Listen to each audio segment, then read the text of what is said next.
আসসালামু আলাইকুম রহমতুল্লাহি ওবারাকাতুহু।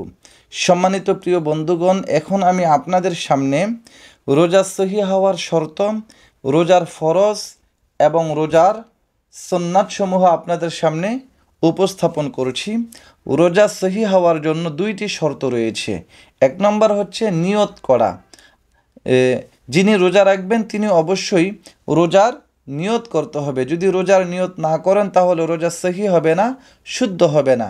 এখন নিয়ত কি? আর নিয়াতু হুয়াল ইরাদা, কিতাবে আসছে মনে মনে ইচ্ছা করা, সংকল্প করা যে আমি রোজা রাখবো কিংবা রোজার নিয়ত করবেন, এই হচ্ছে কি রোজার নিয়ত।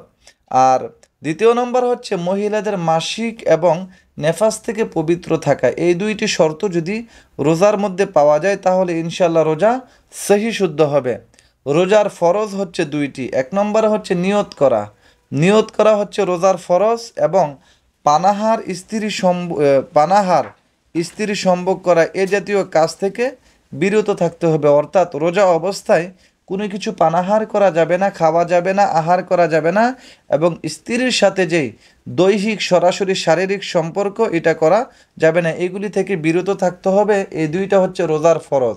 এই দুইটার কোনো একটি যদি রোজা অবস্থায় ভেঙে যায় তাহলে রোজা বাতিল হয়ে যাবে। রোজার সুন্নত হচ্ছে দুইটি।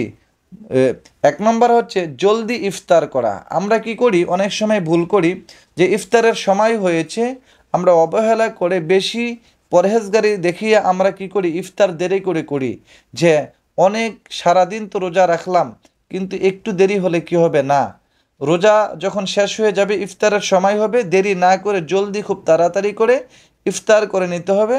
দুই নম্বর হচ্ছে বিলম্বে সাহারি খাওয়া। আমরা বেশিরভাগ এটা ভুল করি।